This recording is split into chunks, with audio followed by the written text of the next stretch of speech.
ગુજરાતમાં પેટ્રોલ અને ડીઝલનો ભાવ દિવસે ને દિવસે વધી રહ્યો છે। આને કારણે અત્યારે હાલ સામાન્ય જનતા હોય કે પછી ખેડૂત હોય એ લોકોની પરેશાનીમાં વધારો થઈ રહ્યો છે। પણ અત્યારે હાલ ગુજરાતની શું પરિસ્થિતિ છે, પેટ્રોલ અને ડીઝલની જે અછત સર્જાઈ રહી છે એને જ લઈને કૃષિ મંત્રી જીતુ વાઘાણીનું એક નિવેદન સામે આવ્યું છે। આખો આ મામલો શું છે તેની વાત વિગતે। નમસ્કાર, હું હંસિની અને તમે જોઈ રહ્યા છો નિર્ભય ન્યૂઝ। ગુજરાતમાં જે રીતે અત્યારે હાલ આ ધગધગતા તાપની વચ્ચે પણ જગતનો તાત છે તે પેટ્રોલ પંપની બહાર લાઈનો લગાવીને ઊભો છે કે તેને ડીઝલ મળે। બીજી બાજુ જે રીતે અત્યારે હાલ સામાન્ય જનતા ઉપર પેટ્રોલનો ભાવ વધી રહ્યો છે એનો પણ માર છે।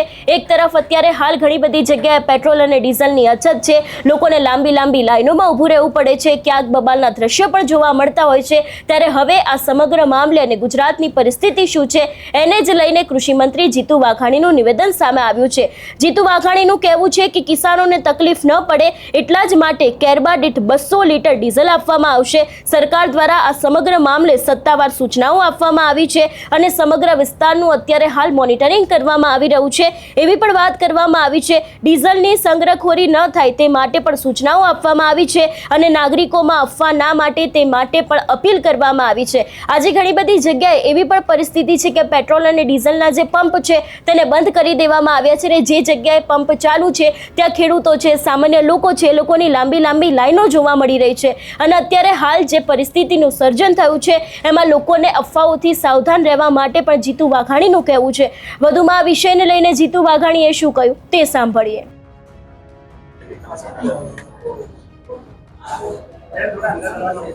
સમગ્ર વિશ્વના દેશની પરિસ્થિતિને ધ્યાનમાં રાખીને નાગરિક પુરવઠા એજન્સી ખાસ કરીને સિઝન છે ત્યારે સામાન્ય જનતાને પણ મુશ્કેલીનો પણ રોજે રોજ થઈ રહી છે, પ્રયાસો પણ કરી રહ્યા છીએ।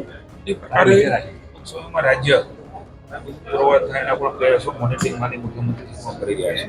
પણ ખેડૂતોને મુશ્કેલી ન પડે સિઝન છે ત્યારે એમના માટે થઈને એમને કોઈ કેરબા લઈને જાય તો પણ ડીઝલ ભરી દેવાનું, 200 લીટર ખેડૂતને ડીઝલ મળી રહે એ પ્રકારની સૂચના રાજ્ય સરકારે કરી છે। કાંઈ પણ મારી વિનંતી છે, મેં ગઈકાલે જ થોડો રિવ્યુ લીધું છે। હા, મુશ્કેલી નાની મોટી હશે, વિશ્વવ્યાપી ભારત માની વડાપ્રધાનજી અને કેન્દ્ર સરકારે પણ જાહેરાત કરી છે જથ્થો પૂરતો છે, મહિનાઓ સુધી ચાલે એટલો જથ્થો, પણ જે પ્રકારે જથ્થો આવે ડેપોમાં ઠલવાય ને ડેપોમાંથી નીકળે એ પ્રમાણેની વ્યવસ્થામાં ડેપોનો સમય પણ વધાર્યો છે, શનિ રવિ પણ કર્યો છે અને હજી પણ એમાં જરૂર પડે તો લોકોને મુશ્કેલી ન પડે માટે મને વિશેષ સૂચના આપી છે। 200 લીટર ખેડૂતો લઈ શકશે એ પ્રકારની પણ વ્યવસ્થા, એટલે ક્યાંય પણ કોઈ પણ તકલીફો હોય તો જિલ્લા કલેક્ટરશ્રીની ઓફિસમાં જોડવા માટે પણ વિનંતી છે। ખેડૂતોને પૂરતું ડીઝલ મળી રહે, સંગ્રહખોરી ન થાય એમની પણ અમારી આપણા માધ્યમથી તમામને વિનંતી છે।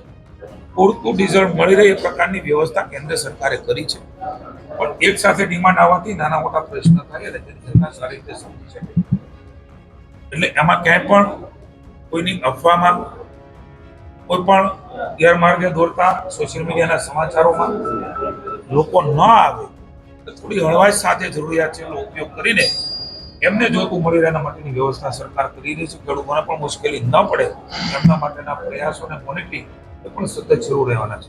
એક મહત્વનો નિર્ણય રાજ્યની સરકારે ખાસ કરીને શેરડી પકવતા ખેડૂતો માટે, એટલે એક તરફ આપણી સરકાર પોતે પણ સ્વીકારે છે કે અત્યારે હાલ ગુજરાતમાં કેવી પરિસ્થિતિનું સર્જન થયું છે, પણ આની સામે હવે સરકાર દ્વારા કોઈ નક્કર પગલાં લેવામાં આવશે કે કેમ તે સૌથી મોટો સવાલ છે। કારણ કે આ પરિસ્થિતિ લગભગ છેલ્લા 20 થી 25 દિવસથી ચાલી રહી છે।